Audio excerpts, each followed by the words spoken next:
नमस्कार, ABC channel में आपका स्वागत है। मैं हूं सचिन श्रीवास्तव और आप मेरे साथ देखेंगे आजमगढ़ से जुड़ी खबरें। आइए नजर डाल लेते हैं आज की खास खबरों पर। खबर के प्रायोजक हैं काशी गोमती ज्वेलर्स, निकट भंवरनाथ मंदिर, अयोध्या रोड, आजमगढ़। शादी के आभूषण की खरीद पर दुल्हन का श्रृंगार और गृहस्थी का सामान बिल्कुल मुफ्त। गोल्ड, डायमंड और सिल्वर की ज्वेलरी का विशाल संग्रह और लाइफ स्टाइल फर्नीचर, बेलनाडीह, आजमगढ़। सभी प्रकार के इलेक्ट्रॉनिक एवं फर्नीचर की संपूर्ण रेंज उपलब्ध।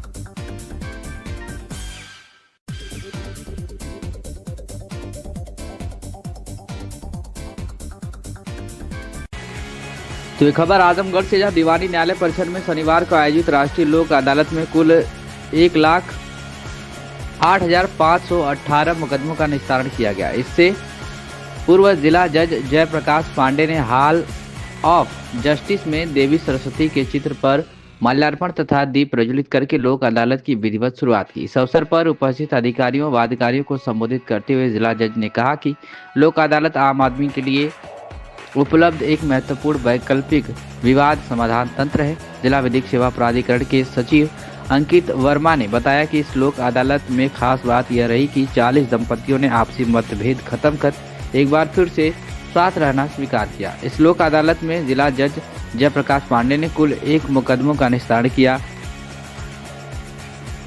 मोटर दुर्घटना अधिकरण के जज मुकेश कुमार सिंह ने कुल 126 मुकदमा का निस्तारण किया। प्रधान पारिवारिक न्यायाधीश अहसानुल्लाह खान ने 80 मुकदमा, पारिवारिक न्यायाधीश कोर्ट नंबर 1 प्रेम शंकर ने 65 मुकदमों तथा पारिवारिक न्यायाधीश कोर्ट नंबर 2 संदीपा यादव ने 68 मुकदमों का निस्तारण किया। अपर जिला जज अजय कुमार शाही ने 3 मुकदमा, SC/ST कोर्ट के जज कमलापति ने 8 मुकदमा, अपर जिला जज अजय कुमार श्रीवास्तव ने 3 मुकदमा, विशेष न्यायाधीश अपर जिला जज विजय कुमार वर्मा ने 562 मुकदमा, अपर जिला जज पॉक्सो कोर्ट संतोष कुमार यादव ने 22 मुकदमा, fast track court number 1 Zainuddin Ansari ने 2 मुकदमा, fast track court number 2 Amar Singh ने 1 मुकदमा निस्तारित किया। मुख्य न्यायिक मजिस्ट्रेट सत्यवीर सिंह ने 3708 मुकदमा, सिविल जज सीनियर डिवीजन अनुपम त्रिपाठी ने 52, ACJM कोर्ट नंबर 10 रश्मिचंद ने 2328, ACJM कोर्ट नंबर 13 कुंवर रोहित आनंद ने 1562 मुकदमों को निस्तारित किया। न्यायिक मजिस्ट्रेट कोर्ट नंबर 22 आशुतोष मणि ने 1246 मुकदमा, सिविल जज जूडी फास्ट ट्रैक कोर्ट आस्था द्विवेदी ने 6 मुकदमों का निस्तारण किया।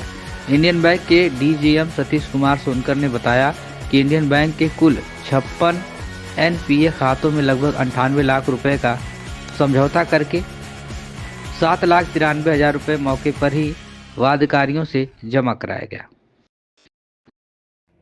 मैं Santosh Kumar Yadav, ADG POCSO and nodal officer Lok Adalat दीवानी कचहरी आजमगढ़। सर, आज यहाँ पे बृहद लोक अदालत लगाई गई है। सर, क्या मतलब है इसका और क्यों लगाया गया है? आज यहाँ पर जो लोक अदालत का आयोजन किया जा रहा है, माननीय उच्चतम न्यायालय एवं माननीय उच्च न्यायालय के निर्देश के अनुसार तथा माननीय जनपद न्यायाधीश महोदय के निर्देशानुसार लोक अदालत का आयोजन किया जाता है। प्रत्येक त्रैमासिक में लोक अदालत का आयोजन किया जाता है, जिसमें जो PT ऑफेंसेज होते हैं, दीवानी वाद होते हैं, पारिवारिक वाद होते हैं, मोटर एक्सीडेंट क्लेम से संबंधित वाद होते हैं, NI एक्ट से संबंधित वाद होते हैं और आर्बिट्रेशन से संबंधित वाद होते हैं और कुछ क्रिमिनल कंपाउंडेबल ऑफेंस होते हैं छोटे छोटे, उनके वादों का निस्तारण इस लोक अदालत के माध्यम से किया जाता है। बैंक से संबंधित वाद होते हैं, उनका भी निस्तारण किया जाता है, जिसके लिए हम लोग फोरम उपलब्ध कराते हैं बैंक। सर, आम जनता को इससे क्या लाभ मिलता है लोक अदालत से?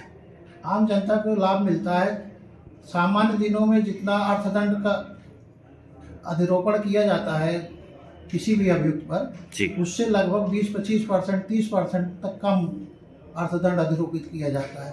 कुछ ऐसे मुकदमे होते हैं जिनका सुलह समझौते के आधार पर निस्तारण कर दिया जाता है। सुलह समझौते के आधार पर जिन मुकदमों का निस्तारण किया जाता है, उन मुकदमों में कोई अपील या रिवीजन नहीं होता है।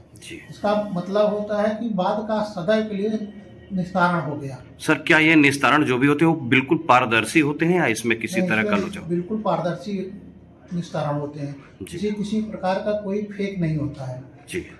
ये सर ये कब तक सर कब लगाए जाते हैं ये सब? पहली लोक अदालत जो होती है मार्च में आयोजित की जाती है प्रत्येक वर्ष की, फिर उसके 3 महीने बाद मई में आयोजित की जाती है। क्योंकि जून में दीवानी वाद बंद होते हैं, इसलिए मई में आयोजित की जाती है। तीसरी लोक अदालत सितंबर में आयोजित की जाती है और चौथी दिसंबर में आयोजित की जाती है। तो वर्ष में इस प्रकार से 4 लोक अदालत का आयोजन किया जाता है, जो नेशनल स्तर पर होता है। पूरे भारत में लोक अदालत का आयोजन किया जाता है। इसमें किसी प्रकार का कोई अन्य मतलब नहीं होता है। इसमें एकमात्र आयोजन होता है कि अधिक से अधिक छोटे वादों का निस्तारण, जिसके लिए आम जनता दौड़ती रहती है। बिजली से संबंधित वाद है, बिजली के संबंधित वाद का, बिजली का बिल भुगतान से संबंधित वाद है, अगर उसका निस्तारण कराना चाहता है तो यहाँ आकर करा सकता है। यानी सर बृहद जो लोक अदालत लगाया जाए, जितने लंबित मामले हैं, पेंडिंग मामले, उसका निस्तारण का ही इसका मेन जरिया होता है। कुछ चिन्हित बात होते हैं जो पीटी ऑफेंस हो जाते हैं, कंप्रोमाइज के आधार पर होते हैं, जिनमें कम अर्थदंड से संबंधित होते हैं, उनका निस्तारण किया जाता है। अच्छा, मान लीजिए सर अगर इस बृहद अदालत में जैसे फरियादी आए हैं अपनी फरियाद लेकर, अगर इसमें नहीं अगर उनका निस्तारण हो पाता है तो क्या अगली जो लगेगी अदालत उसमें इसको फिर किया जा सकता है? किसी फरियादी का इस लोक अदालत में निस्तारण नहीं हो पाता है जी, तो उसे अगली लोक अदालत में अपॉर्चुनिटी प्रदान की जाती है। क्या सर उसे सुना जाता है। हो सकता है कि आज वो नहीं तैयार है, जितना अर्थदंड निश्चित किया जा रहा है। हमारी भी सीमाएं होती हैं, हमारे न्यायाधीशों की सीमाएं होती हैं, या बैंक कर्मचारी हैं उनकी सीमाएं होती हैं। तो उन सीमाओं के तहत रहते हुए, उनके अंतर्गत रहते हुए उसको लाभ प्रदान किया जाता है। हो सकता है अगली बार हम उससे ज़्यादा, हमें ऊपर से निर्देश मिल जाए, ज़्यादा लाभ प्रदान कर सके और वो तैयार हो जाए, अगली बार वो निस्तारण करा ले। सर यहाँ पे जो फैसला होता है, क्या वो फैसले के बाद कोई अगली अदालत में कर सकता है? यहाँ के फैसले के, लोक अदालत के फैसले के किसी भी अदालत में कोई अपील नहीं होती, कोई रिवीजन नहीं होता।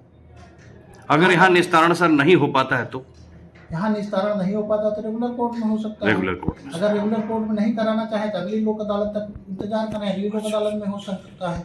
अगली लोक अदालत में नहीं करा पाएंगे तो अगली लोक अदालत में हो जाता है। यानी निस्तारण होना ही है, होना है, बात का निस्तारण होना ही है।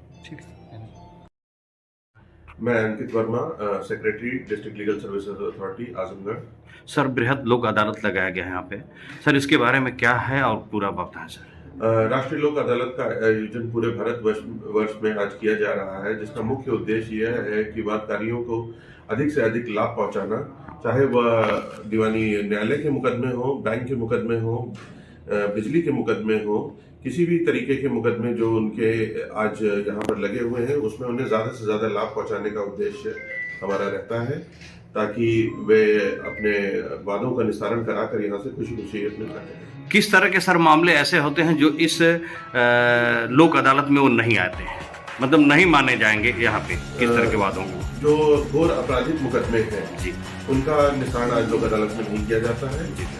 लोक अदालत में निस्तारण पेटी ऑफेंसेस, जो चालानी के मुकदमे हो गए, एफआईआर के मुकदमे हो गए, छोटे मुकदमे हैं, समझौते के आधार पर जिनका निस्तारण किया जा सकता है, उन्हें आज लगाया जाता है। सिविल वर्ष में 4 से 5 बार इसका आयोजन किया जाता है। माननीय नालसा के द्वारा इनकी डेटें जनवरी माह में डिक्लेयर करी जाती हैं और फरवरी से लेकर दिसंबर तक अधिकतर इसमें हर दूसरे या तीसरे महीने में इसका आयोजन किया जाता है। तो ये खबर आजमगढ़ से जन न्यायिक प्रक्रिया को मानवीय संवेदना से जोड़ते हुए मिशन शक्ति 5 के तहत 13 दिसंबर 2025 को आयोजित राष्ट्रीय लोक अदालत के माध्यम से 40 जोड़ों ने आपसी सहमति से अपने वैवाहिक विवादों का समाधान कर पुनः साथ जीवन प्रारंभ करने का निर्णय लिया। आपको बता दें कि वरिष्ठ पुलिस अधीक्षक डॉक्टर अनिल कुमार के निर्देशन में अपर पुलिस अधीक्षक नगर मधुबन कुमार सिंह के समन्वय से तथा क्षेत्राधिकारी नगर शुभम तोदी की उपस्थिति में 40 दंपति जोड़ों को फूल माला व उपहार देकर उज्जवल भविष्य की कामना करते हुए विदा किया गया। इस सकारात्मक पहल से परिवारों में पुनः खुशियां लौट आई। इस संपूर्ण प्रक्रिया में प्रधान न्यायाधीश पारिवारिक न्यायालय एहसान उल्ला खान, अपर प्रधान पारिवारिक न्यायाधीश संदीपा यादव, अपर प्रधान पारिवारिक न्यायाधीश प्रेम शंकर, अपर जनपद न्यायाधीश नोडल अधिकारी लोक अदालत संतोष यादव, जिला सचिव विधिक सेवा प्राधिकरण अंकित वर्मा, अपर प्रधान न्यायाधीश श्रवण कुमार गुप्ता, अपर प्रधान न्यायाधीश विनय कुमार तिवारी, क्षेत्राधिकारी नगर आजमगढ़ शुभम तोदी, प्रधान न्यायाधीश के परामर्शदाता कुलदीप कुमार सिंह व पुलिस प्रशासन का सहयोग रहा। बता दें कि न्यायालय व पुलिस अधिकारियों द्वारा दोनों पक्षों की काउंसलिंग कर विश्वास और सौहार्दपूर्वक वातावरण में समझौता कराने हेतु निरंतर प्रयास किए गए, जिसके परिणाम स्वरूप 40 बिखरते परिवार पुनः एकजुट हो गए। राष्ट्रीय लोक अदालत के माध्यम से विवादों का त्वरित एवं शांतिपूर्ण समाधान न केवल न्यायालयों पर लंबित मामलों को कम करने में सहायक सिद्ध हुआ, बल्कि इससे संबंधित पक्षों को मानसिक, सामाजिक एवं आर्थिक राहत भी प्राप्त हुई। मंत्रोच्चारण के बीच माला पहनाकर दंपतियों ने न्यायालय व पुलिस प्रशासन को कोटि कोटि धन्यवाद दिया। न्यायालय के प्रधान पारिवारिक न्यायाधीश एहसानुल्लाह खान ने अपने संबोधन में कहा कि 40 दंपतियों को जो कई वर्षों से अलग अलग रह रहे थे, उनका आज पुनर्मिलन देखकर काफी हर्ष हो रहा है। उपस्थित दंपतियों को संबोधित करते हुए न्यायाधीश ने कहा कि विवाद हर परिवार में होता है, सभी को आपसी सहमति व समझ व बुद्धिमानी से विवाद का समाधान कर घर परिवार में ही कर लेना चाहिए। न्यायाधीश ने भविष्य के लिए सभी दंपतियों को शुभकामनाएं देते हुए विदा किया। राष्ट्रीय लोक अदालत के माध्यम से 13 दिसंबर को कुल 180 प्रकरणों का निस्तारण किया गया, जिसमें 40 दंपति जोड़ों के पुनर्मिलन के अलावा मिशन शक्ति 5 के तहत न्यायालय व पुलिस के समन्वय से अब तक पीड़िता वादिनी को कुल 117 प्रकरणों में 21,14,000 रुपए व जमीन भरण पोषण के रूप में प्रदान किया जा चुका है। क्या कुछ कहना है शुभम तोदी, सीओ सिटी का, सुनिए। आज का क्या मामला है सर? आज दिनांक 13 दिसंबर 2025 को राष्ट्रीय लोक अदालत का आयोजन जनपद आजमगढ़ में किया गया था। इस दौरान पारिवारिक न्यायालय कोर्ट में माननीय न्यायाधीश महोदय व वरिष्ठ पुलिस अधीक्षक महोदय जनपद आजमगढ़ के नेतृत्व में 40 परिवारों का पुनर्मिलन कराया गया व इस दौरान उन्हें उपहार स्वरूप भेंट देकर उनके अग्रिम भविष्य की शुभकामनाएं दी गई व 40 प्रकरणों का सफल निस्तारण कराया। मऊ जिले के मोहम्मदाबाद गोहना के अतरारी गांव निवासी गणेश यादव और रीना यादव की शादी को 23 साल हो चुके थे। घर में सब कुछ था, प्यार, समझ, सम्मान। बस एक चीज की कमी थी, जिसकी टीस हर दिन उन्हें चुपचाप रुला देती थी। वो थी एक संतान। हर तीज त्योहार, हर रिश्तेदार की पूछताछ और हर बच्चे की किलकारी उनके दिल में एक खालीपन छोड़ जाती। वर्षों तक उन्होंने कई जगह इलाज कराया, मंदिरों के चक्कर लगाए, दुआएं भी मांगी, पर हर बार निराशा ही हाथ लगी। धीरे धीरे उम्मीद भी थकने लगी थी। इसी बीच किसी परिचित ने उन्हें आजमगढ़ शहर के लक्ष्मीरामपुर हीरापट्टी के विजय सुपर स्पेशलिटी हॉस्पिटल में स्थित मातृत्व IVF की जानी मानी स्त्री रोग विशेषज्ञ डॉक्टर रजनी तिवारी के बारे में बताया। पहले तो वह हिचकिचाए, अब क्या फायदा, लेकिन फिर भी एक आखिरी उम्मीद को लेकर उनके हॉस्पिटल पहुंचे। डॉक्टर रजनी तिवारी ने न सिर्फ उनकी मेडिकल रिपोर्ट ध्यान से देखी, बल्कि उनके मन की पीड़ा को भी समझा। उन्होंने बड़े धैर्य और संवेदनशीलता से कहा, इलाज सिर्फ दवाओं से नहीं होता, भरोसे से भी होता है। कई महीनों तक जांच, इलाज और परामर्श चलता रहा। हर बार डॉक्टर तिवारी उन्हें हौसला देती रही, हार मत मानिए। और फिर एक दिन रिपोर्ट हाथ में थी और आंखों में आंसू। इस बार खुशी के आंसू थे, क्योंकि रीमा मां बनने वाली थी। जब उस घर में पहली बार एक नन्ही किलकारी गूंजी तो ऐसा लगा कि जैसे वर्षों की तपस्या सफल हो गई हो। रीना उस नन्हे चमत्कार को सीने से लगाए बस मुस्कुरा रही थी। डॉक्टर रजनी तिवारी ने बताया कि रीना की डिलीवरी IVF से हुई है। प्रेगनेंसी के दौरान रीना की तबीयत बिगड़ने पर 6.5 महीने में ही 28 नवंबर 2025 को सिजेरियन डिलीवरी करनी पड़ी थी। जब बच्ची ने जन्म लिया तो 600 ग्राम की थी। अस्पताल की बाल रोग विशेषज्ञ डॉक्टर अक्षय सिंह की बच्ची के प्रति कड़ी मेहनत के बाद आज बच्ची 950 ग्राम की है, जो बिल्कुल स्वस्थ है।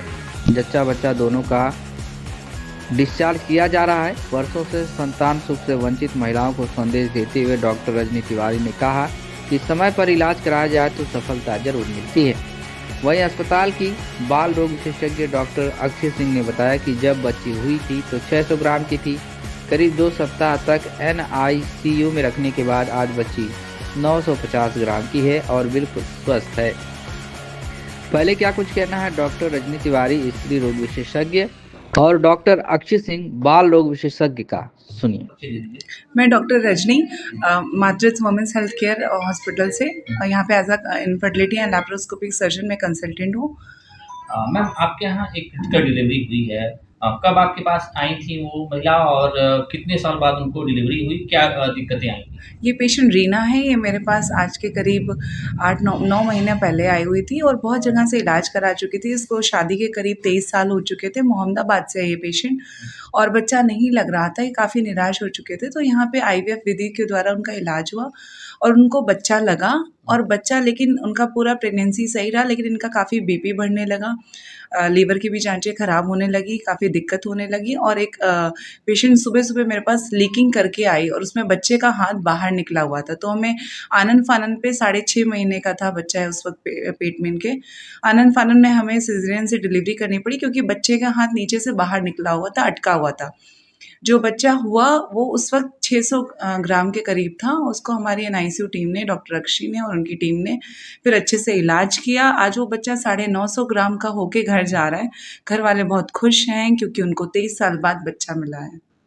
मैम, इस तरह की महिलाएं बहुत सी होंगी जिनको बहुत शादी के बहुत साल बाद भी बच्चे नहीं होते होंगे, तो बांझपन जिसको कहते हैं, तो उनके लिए क्या संदेश रहेगा, किस तरह से वो इलाज करा सकती हैं और एक अपना दाम्पत्य जीवन जो होता है और बच्चे की एक खुशी होती है वो प्राप्त कर सकती हैं? मैं उन सभी महिलाओं से, वो जो कपल हैं जो इससे इनफर्टिलिटी से जूझ रहे हैं, मैं यही कहना चाहूँगी कृपया करके समय रहते इलाज करें। बहुत सारे मरीज़ आते हैं, ट्यूब्स ब्लॉक होती हैं, अंडेदानी सूखी होती है, फिर भी वो इधर-उधर दवाइयों से इस झांसे में उनको लोग दिलाते रहते हैं एक झांसा कि आपको दवा से बच्चा लग जाएगा। ऐसा नहीं होता है और अगर कुछ चीज़ें अगर आपके रिपोर्ट्स में क्लियर हैं तो उसके लिए जो भी इलाज है, जो भी प्रक्रिया है, उसको समय रहते कराएँ क्योंकि अगर एक बार उम्र निकल जाती है तो उसके बाद अंडेदानी भी सूख जाती है और फिर उस महिला को दान के अंडे से, IVF विधि से, इन सब चीज़ों के द्वारा बच्चे मतलब करने होते हैं। तो इसलिए मैं कहना चाहूँगी कि प्लीज़ जो IVF का इलाज है या जो भी इनफर्टिलिटी का ट्रीटमेंट है उसमें सबसे बड़ी जो इम्पॉर्टेंट चीज़ है समय रहते इलाज होना। आप 15 साल 20 साल भटक के आएंगे, उस वक्त आपकी बच्चेदानी भी सूख जाती है, अंडेदानी भी सूख जाती है, पति का शुक्राणु भी खराब हो जाता है। तो इसलिए प्लीज़ सही जगह इलाज कराएं और समय रहते कराएं। नमस्कार, मैं doctor Akshi Singh, consultant paediatrician and Vijay super speciality hospital. Ma'am, आपके हॉस्पिटल में एक 23 साल बाद एक महिला को बच्चा हुआ है, तो क्या दिक्कत आई थी और कैसा स्वास्थ्य है बच्चे का? जी, 30वें हफ्ते पे मतलब 7वें महीने पे ही इमरजेंसी सिजेरियन करना पड़ा था, जिसके जुड़वा बच्चे थे। एक बच्चा बहुत ही कॉम्प्लिकेटेड था जो स्वस्थ नहीं था। ये पहला बच्चा था जो हमारे पास था, हमारे NICU में, हमारे अंडर। ये 665 ग्राम की थी जब ये हुई थी। महिला है, मतलब फीमेल चाइल्ड है। जब होने के बाद इनको सांस लेने में दिक्कत थी। बच्चे का एबगार स्कोर जो होता है वो भी अच्छा नहीं था। जनरल कंडीशन पुअर थी। इनको हमने लगभग 15 से 16 दिन अपने NICU में अपने अंडर रखा था। काफ़ी इनको सर्फेक्टेंट जो प्रोटीन जो रहता है लंग्स के डेवलपमेंट में, फेफड़े मैच्योर होने के लिए, वेट गेन के लिए और बाकी हमने सारी मेडिकेशंस इनको इन्फेक्शन से बचाने के लिए और ये सब स्टार्ट किया था। आज प्रेजेंटली बेबी काफ़ी बेटर है, वेट गेन भी इनका कंटिन्यूसली हो रहा है। फिर उसके बाद अभी इस समय बच्चा माँ के दूध पे है। माँ अपना दूध निकाल कर इनको कटोरी चम्मच से दे रही हैं। बच्चा पूरी तरह से स्वस्थ है, ना इनको सांस में कोई दिक्कत है, ना ही इनका और कोई वाइटल सारे इनके नॉर्मल हैं, स्टेबल हैं। आज का वेट कितना बच्चे का? आज का वेट इनका 950 ग्राम है। कोई दिक्कत नहीं बच्चे? नहीं, अब हम चाहते हैं कि बच्चा अपने माँ के पास रहे ताकि एक जो कंगारू मदर केयर होता है, बेबी मदर से जितना अटैच रहेगा उतना बच्चे का वेट गेन वगैरह और बच्चे माँ को भी कॉन्फिडेंस आएगा और बच्चे का स्वास्थ्य भी बहुत बेहतर होगा माँ के कांटेक्ट में रहने से। इसलिए हमने फिर फाइनली डिसाइड किया, जब बच्चा पूरी तरह से स्वस्थ है, दूध पी रहे हैं, दूध पीने में उनको कोई दिक्कत नहीं हो रही है, ऑक्सीजन की रिक्वायरमेंट नहीं है, तो बच्चे को माँ की तरफ दे दिया जाए। वहीं शादी के 23 साल बाद मां बनने वाली रीना यादव की खुशी का ठिकाना नहीं है। उन्होंने डॉक्टर रजनी तिवारी और डॉक्टर अक्षय सिंह को अथक प्रयास के लिए आभार जताया। उन्होंने बताया कि कई जगह इलाज कराने के बाद भी बच्चा नहीं हो रहा था, लेकिन डॉक्टर रजनी तिवारी के इलाज से उनकी सूनी गोद भर गई। क्या कुछ कहना है बच्ची की मां रीना यादव का, सुनिए। क्या नाम आपका है? रीना। तेज थोड़ा बोलिए। कहाँ की रहने वाली हैं? मोहम्मदाबाद। मोहम्मदाबाद। तो आपको शादी के कितने साल बाद बच्चा हुआ है? 23 साल। अच्छा, तो क्या कठिनाई आ रही थी, कहाँ इलाज चला आपका जो बच्चा आपको हो पाया? यहाँ तिरपुर, यहाँ रजनी तिवारी की, अच्छा, रजनी मैडम की। तो कब हुआ है बच्चा?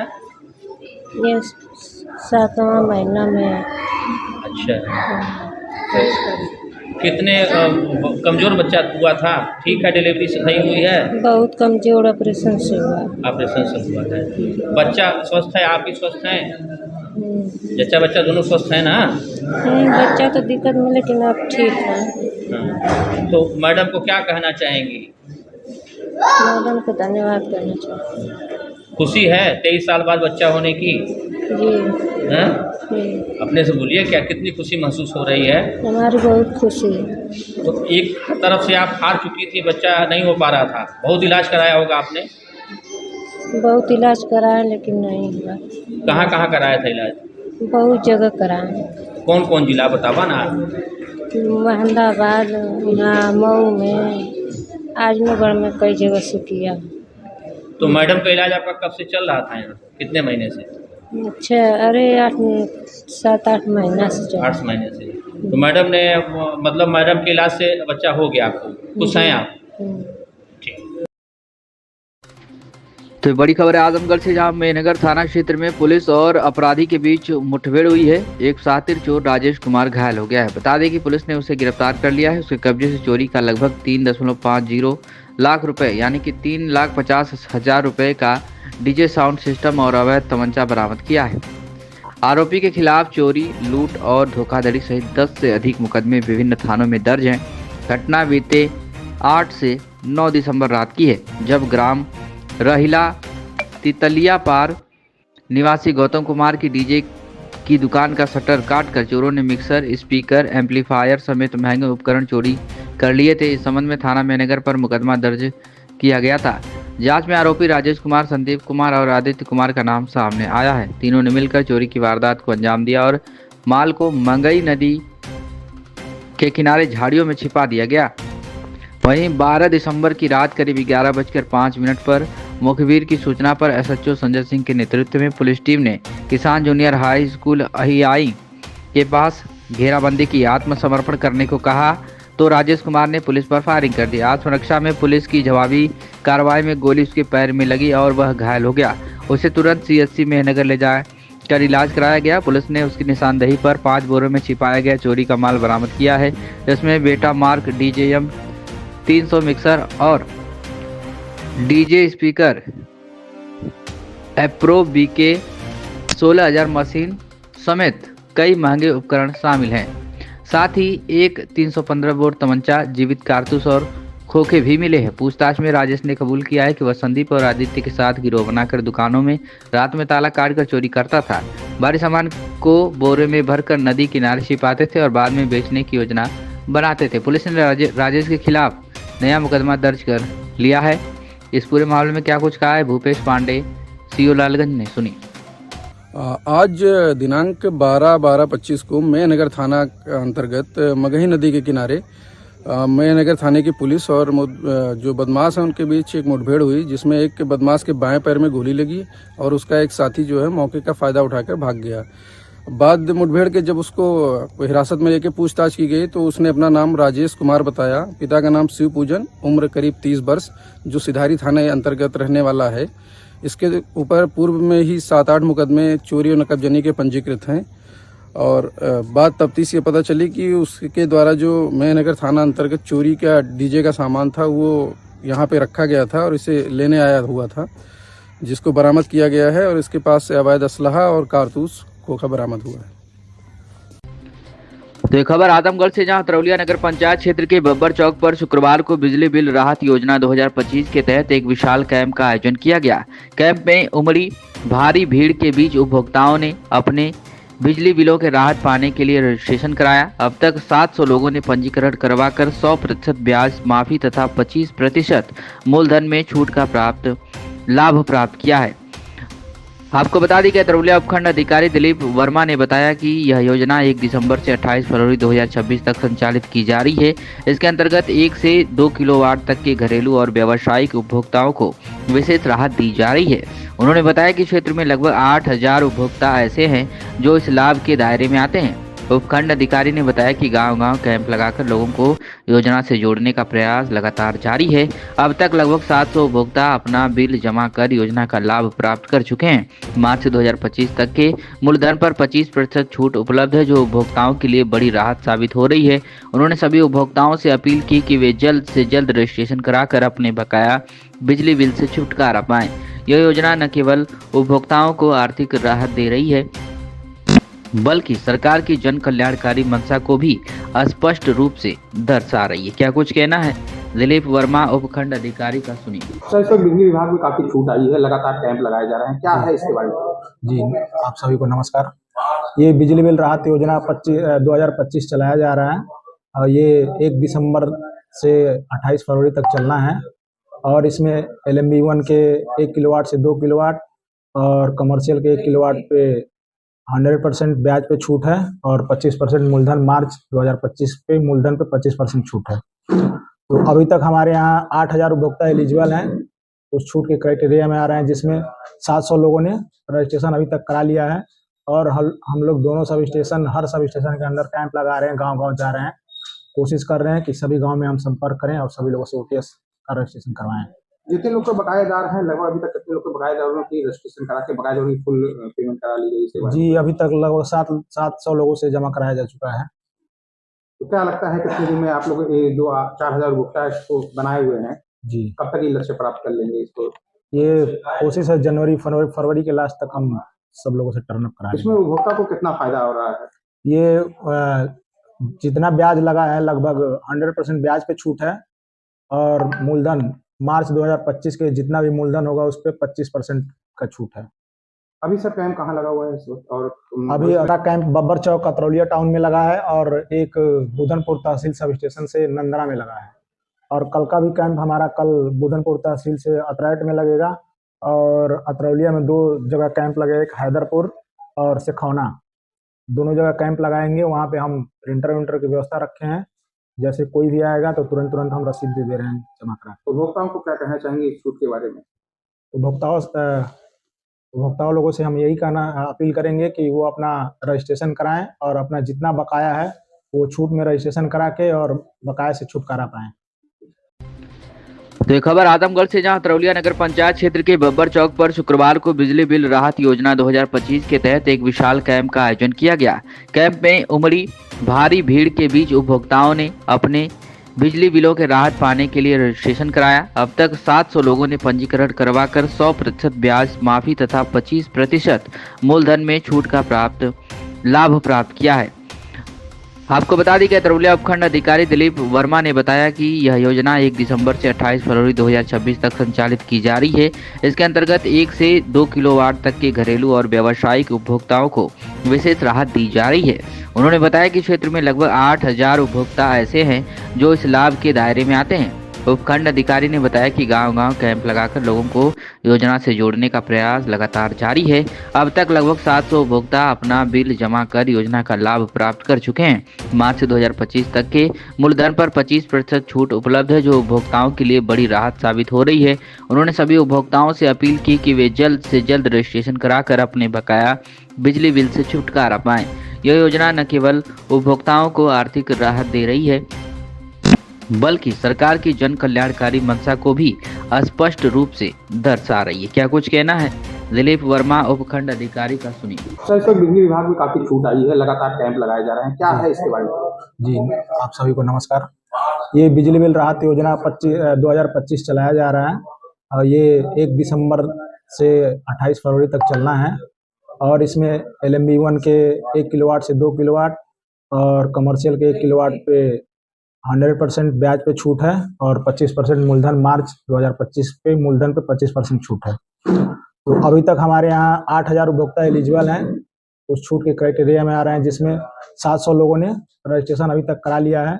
और हम लोग दोनों सब स्टेशन, हर सब स्टेशन के अंदर कैंप लगा रहे हैं, गांव-गांव जा रहे हैं, कोशिश कर रहे हैं कि सभी गांव में हम संपर्क करें और सभी लोगों से OTS का रजिस्ट्रेशन करवाएं। जितने लोग को बकायेदार हैं, लगभग अभी तक कितने लोग को बकायेदारों की रजिस्ट्रेशन करा के बकायेदारों की फुल पेमेंट करा ली गई इसके बाद? जी, अभी तक लगभग 700 लोगों से जमा कराया जा चुका है। तो क्या लगता है कितने दिन में आप लोग ये जो 4000 उपभोक्ता इसको बनाए हुए हैं, जी, कब तक ये लक्ष्य प्राप्त कर लेंगे इसको? ये कोशिश है जनवरी फरवरी के लास्ट तक हम सब लोगों से टर्न अप करा इसमें लेंगे। उपभोक्ता को कितना फायदा हो रहा है? ये जितना ब्याज लगा है लगभग 100% ब्याज पे छूट है, और मूलधन मार्च 2025 के जितना भी मूलधन होगा उस पर 25% का छूट है। अभी सर कैंप कहाँ लगा हुआ है इस वक्त? और अभी अगला कैंप बब्बर चौक कतरौलिया टाउन में लगा है, और एक बुधनपुर तहसील सब स्टेशन से नंदरा में लगा है। और कल का भी कैंप हमारा कल बुधनपुर तहसील से अतरैट में लगेगा, और अतरौलिया में 2 जगह कैंप लगेगा, एक हैदरपुर और सिखौना, दोनों जगह कैंप लगाएंगे। वहाँ पे हम प्रिंटर विंटर की व्यवस्था रखे हैं, जैसे कोई भी आएगा तो तुरंत हम रसीद दे रहे हैं जमा करा। उपभोक्ताओं को क्या कहना चाहेंगे इस छूट के बारे में? उपभोक्ताओं लोगों से हम यही अपील करेंगे कि वो अपना रजिस्ट्रेशन कराएं, और अपना जितना बकाया है वो छूट में रजिस्ट्रेशन करा के और बकाया से छुटकारा पाएं। तो ये खबर आजमगढ़ से है, जहां शहर के सिधारी में स्थित रेनबो हॉस्पिटल में लखनऊ के मेदांता हॉस्पिटल द्वारा 1 दिवसीय मुफ्त चिकित्सा शिविर का आयोजन किया गया। इसमें बच्चों से जुड़े कई प्रमुख चिकित्सकों ने बाल रोग से जुड़ी कई विभिन्न समस्याओं का समाधान बताया और इलाज किया। लगातार आजमगढ़ में बाल रोग से जुड़ी बेहतर चिकित्सा सुविधाओं के लिए जाना जाने वाला रेनबो हॉस्पिटल हमेशा से हेल्थ कैंप के माध्यम से लोगों के बच्चों के बेहतर भविष्य और उनके बेहतर इलाज के लिए आगे आकर प्रदेश के बड़े डॉक्टर की टीम के साथ साथ समय पर इस तरीके का हेल्थ कैंप करता रहता है। इस बार मेदांता हॉस्पिटल से आजमगढ़ पहुंचे बच्चों ने गैस्ट्रो लीवर के डॉक्टर दुर्गा प्रसाद और हृदय रोग विशेषज्ञ डॉक्टर रोली श्रीवास्तव ने हेल्थ कैंप के माध्यम से कई मासूम बच्चों को चिकित्सकीय परामर्श के साथ साथ इलाज किया, और उन्होंने बताया कि तेजी से बच्चों में होने वाली बीमारियों के बेहतर इलाज के लिए समय समय पर उनका चिकित्सकीय परीक्षण कराना और अभिभावकों की जिम्मेदारी को तय करना कि उनके बेहतर भविष्य के लिए एक बेहतर माध्यम है। डॉक्टर रोली श्रीवास्तव ने बताया कि बच्चों में हृदय संबंधित बीमारियां अब तेजी से बढ़ने लगी है, जिसे हम समय समय पर परीक्षण करते रहते हैं और लोगों को जागरूक भी करते हैं कि वे अपने बच्चों को अगर किसी भी तरीके की समस्या हो रही है तो तत्काल उन्हें चिकित्सकीय परामर्श अवश्य लें, जिससे उनका भविष्य बेहतर हो सके। वहीं दूसरी तरफ डॉक्टर दुर्गा प्रसाद ने बताया कि पेट से जुड़ी बीमारियां बच्चों में काफ़ी ज़्यादा देखने को मिलती हैं। इस बार हम रेनबो हॉस्पिटल में वेदांता हॉस्पिटल की तरफ से आयोजित इस निःशुल्क बाल शिविर के माध्यम से बच्चों का इलाज कर रहे हैं। रेनबो हॉस्पिटल के मैनेजिंग डायरेक्टर शशि कुमार पांडे ने मीडिया को बताया कि रेनबो हॉस्पिटल समय समय पर बच्चों के बेहतर स्वास्थ्य व्यवस्थाओं को प्राथमिकता देना हमारा एकमात्र कर्तव्य है, इसलिए हम समय समय पर देश के बड़े बड़े डॉक्टर की टीम के साथ हम आजमगढ़ के लोगों को बेहतर इलाज देने का काम कर रहे हैं। क्या कुछ कहना है डॉक्टर रोली श्रीवास्तव मेदांता हॉस्पिटल और डॉक्टर दुर्गा प्रसाद मेदांता हॉस्पिटल और MD Rainbow hospital Shashi Kumar Pandey का सुनिए। नमस्कार, मैं डॉक्टर रोली श्रीवास्तव। मैं मेदांता अस्पताल में बाल हृदय रोग विशेषज्ञ हूँ, बच्चों के हार्ट की स्पेशलिस्ट हूँ। मैम, आज यहाँ एक शिविर लगाया गया है रेनबो हॉस्पिटल आजमगढ़ में, तो किस प्रकार के पेशेंट आ रहे हैं और किस तरह से बच्चों में बाल रोग क्या होता है इसके बारे में बताएं। देखिए, आज यहाँ मेदांता के माध्यम से हम लोग रेनबो चिल्ड्रन हॉस्पिटल में आए हैं और यहाँ पे एक स्पेशल शिविर लगाया गया है जिसमें बच्चों के हार्ट की और बच्चों के पेट के रोग की जो समस्याएं हैं उन पे ओपीडी होगी। तो मैं बच्चों के हार्ट की जो बीमारियां होती हैं, जो जन्मजात हृदय रोग होते हैं, उनकी डॉक्टर हूँ। तो ऐसे मरीज़ मैंने यहाँ काफ़ी देखे जिन बच्चों के दिल में पैदाइशी छेद होता है, कुछ बच्चे नीले पड़ते हैं। इन सब समस्याओं से जो बच्चे जूझ रहे हैं, जो पेरेंट्स जूझ रहे हैं, उनके लिए आज यहाँ पे मुफ्त शिविर लगाया गया था और इसमें काफ़ी मरीज़ हमने देखे और काफ़ी। क्या सिम्टम होते हैं बच्चों में हृदय रोग के? हृदय रोग में देखिए, सबसे बड़ा जो सिम्टम होता है वो होता है बच्चे का वज़न ना बढ़ना, बार बार निमोनिया होना, वज़न ना बढ़ना और पसीना आना दूध पीते समय, ये छोटे बच्चों में होता है। और कुछ एक ग्रुप होता है जिनमें बच्चे नीले पड़ते हैं, उनमें वो वज़न उनका ठीक बढ़ता है लेकिन वो बच्चे नीले पड़ते हैं और रोते रोते उनका नीलापन और ज़्यादा बढ़ जाता है। ऐसे बच्चे जैसे जैसे बड़े होते हैं उनका नीलापन और बढ़ता जाता है, क्योंकि बॉडी का जो ऑक्सीजन रिक्वायरमेंट है वो बढ़ता जाता है।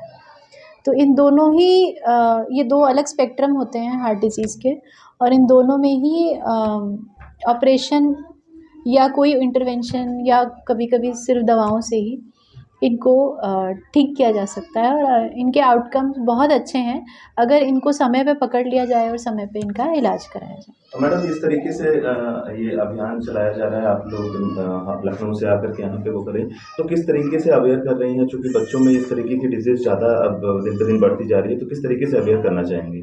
जी, तो बच्चों में ये बीमारियाँ शुरू से ही रही हैं, लेकिन अब आजकल वो ज़्यादा दिखने लगी हैं क्योंकि हमारे पास अब साधन है उसको जांचने का, उसको ट्रीट करने का।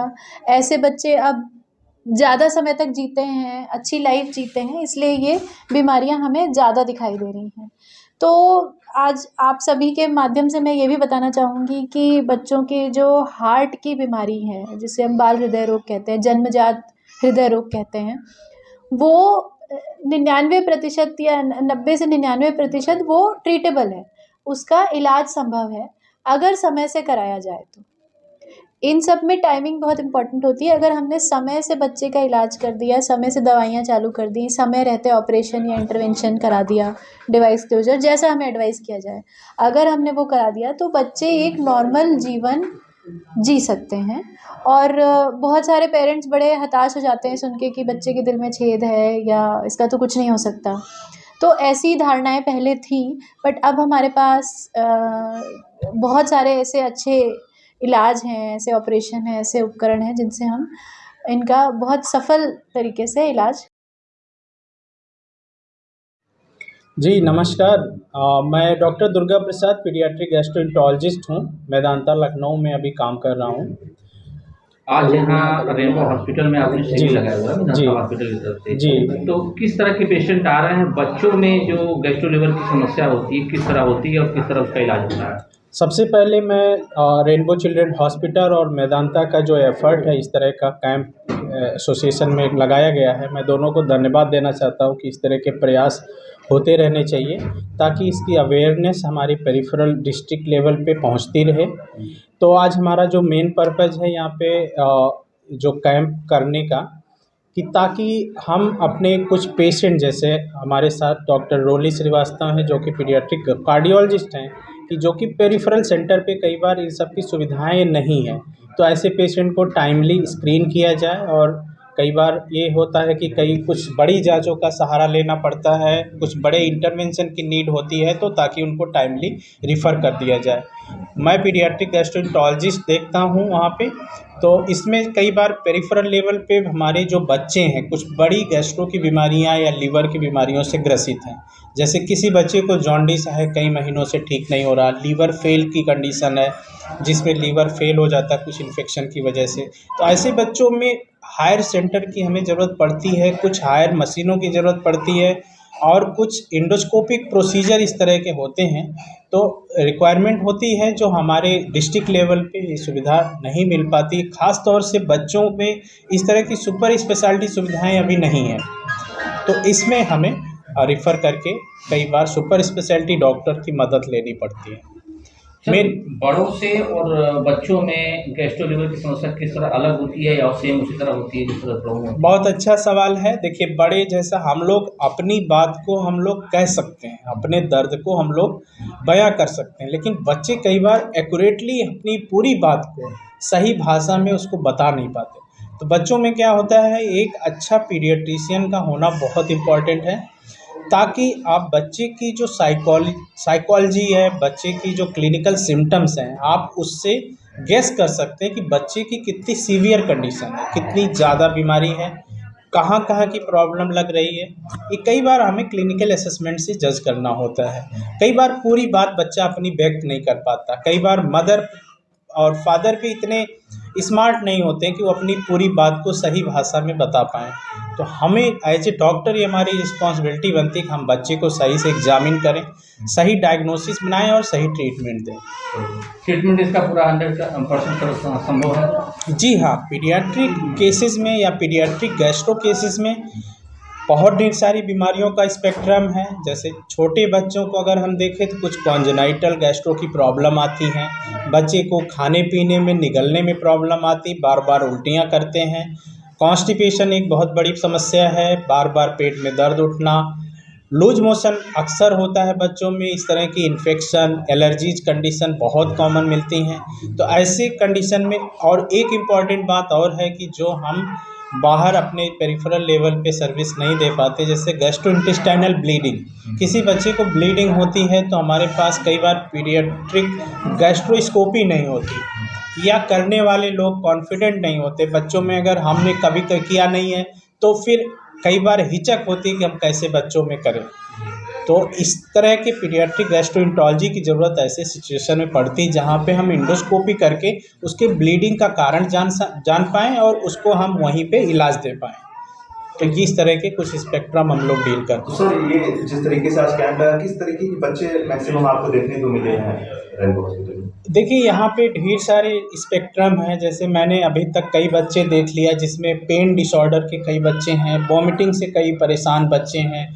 एक बच्चा अभी हमारे पास पैंक्रियाटाइटिस के साथ आया था जो कि एक सीरियस बीमारी में आता है।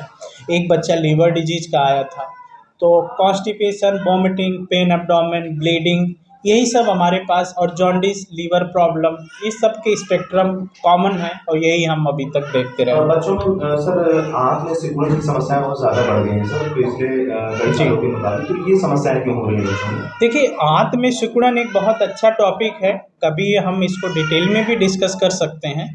इसमें क्या होता है कि जब लॉन्ग स्टैंडिंग कोई भी बीमारी होती है, जैसे ट्यूबरक्लोसिस हमारे इंडिया में बहुत कॉमन बीमारी है, तो जैसे हम एक मिथ होता है कि हमें फेफड़े की ट्यूबरक्लोसिस हम जानते हैं, तो इसी तरह एक पेट की भी ट्यूबरक्लोसिस होती है जिसमें आंतें आपस में चिपक जाती हैं और आंतों में क्या होता है, ब्लॉकेज आने लगता है। जब आंतें चिपक जाएंगी तो जो ट्यूब होती है हमारी आंत की, वो काम नहीं करती, खाना आगे प्रोग्रेस नहीं कर पाती। तो हमारे बच्चे को पेट, उल्टी होना, कब्ज रहना, पेट फूलना, पेट में असहनीय दर्द होना, आंतों से खून का रिसाव होना, इस तरह के लक्षण आते हैं। दूसरा स्पेक्ट्रम है IBD, जिसमें क्रोन्स डिजीज एक इम्पॉर्टेंट बीमारी है जो बहुत इम्पॉर्टेंट कॉज है कि वो बच्चे में सिकुड़न का एक बहुत मुख्य कारण है। इस तरह और भी कारण होते हैं, लेकिन हम यहाँ पे दो ही मेन बीमारियों के बारे में बात करेंगे, एक TB और एक IBD। में मेदांता हॉस्पिटल के सहयोग से एक शिविर लगाया गया है, क्या है शिविर और किसके स्पेशलिस्ट डॉक्टर हैं यहाँ? मेरा नाम शशि कुमार पांडे है, मैं यहाँ पे एज ए मैनेजिंग डायरेक्टर हूँ रेनबो चिल्ड्रन हॉस्पिटल में। मेदांता हॉस्पिटल के थ्रू आज एक बाल रोग शिविर लगाया गया है जिसमें बच्चों के स्वास्थ्य, BP, ECG और पेट से संबंधित बीमारियाँ या जो भी मतलब उनको प्रॉब्लम्स होती हैं, हायर सेंटर से डॉक्टर्स आए हुए हैं और वो यहाँ पर आकर के उनका जो इनिशियल OPD होता है वो कर रहे हैं, उनके रोगों के विषय में जांच कर रहे हैं और जो भी उनकी बीमारियां हैं उनसे उनको अवगत करा के दवाइयाँ लिख रहे हैं। जैसे कि अभी OPD हो जाएगी, लेकिन अगर कुछ पेशेंट ऐसे होंगे जिनको रेगुलर ट्रीटमेंट की जरूरत होगी आगे चल के, तो उनके लिए क्या डॉक्टर यहाँ रहेंगे या फिर रेफर करेंगे वहाँ में? हमारा प्रयास होगा कि हम उनको कंसल्टेशन के लिए रेगुलर यहाँ पे करें ताकि उनको समुचित जो इलाज है वो मिल सके, और कोशिश करेंगे कि उनको दूर के सेंटर पे जाने की जरूरत न पड़े, उनको अपने शहरी क्षेत्र में, इसी शहर में अपने हॉस्पिटल पे ही, रेनबो हॉस्पिटल पे ये सारी चिकित्सा की सुविधाएं मिल सके। रेनबो हॉस्पिटल की प्राथमिकता क्या है, किस तरीके से लोगों को बेहतर स्वास्थ्य व्यवस्था देने का प्लान? रेनबो हॉस्पिटल की पहली प्राथमिकता जो है वो है जो भी बच्चा आया है उसकी चिकित्सा करना, उसको अच्छा इलाज देना, उसके इलाज में, स्वास्थ्य में सुधार करना, और जो उसके गार्जियन हैं उनकी जो उम्मीदें हैं उस पर खरा उतरना। Kashi Gomti jewellers, A wing of Kashi Gomti group, निकट भंवरनाथ मंदिर, अयोध्या रोड, आजमगढ़। शादी के आभूषण की खरीद पर दुल्हन का श्रृंगार और गृहस्थी का सामान बिल्कुल मुफ्त।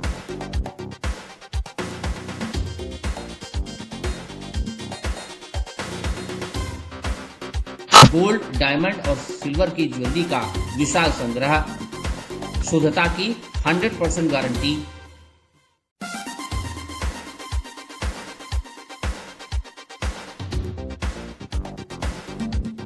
अपने खूबसूरत लम्हों को बनाए और यादगार। पहुँचे काशी गोमती ज्वेलर्स निकट भवरनाथ मंदिर, Ayodhya road, Azamgarh. Lifestyle furniture, Belnadi, Azamgarh. सभी प्रकार के फर्नीचर एवं इलेक्ट्रॉनिक सामानों की भरपूर रेंज उपलब्ध।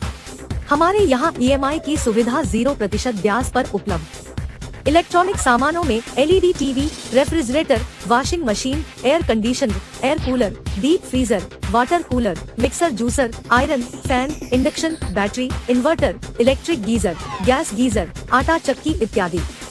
फर्नीचर के सामानों में बेड, गद्दा, सिंगारदान, अलमीरा, sofa, table, chair, rack, stool, संदीली, सीढ़ी, डाइनिंग टेबल, झूला आदि। शादी विवाह की हो तैयारी या ऑफिस और घर के लिए सामानों की करनी हो खरीदारी, पहुँचिए लाइफस्टाइल फर्नीचर, बेलनाडी, आजमगढ़।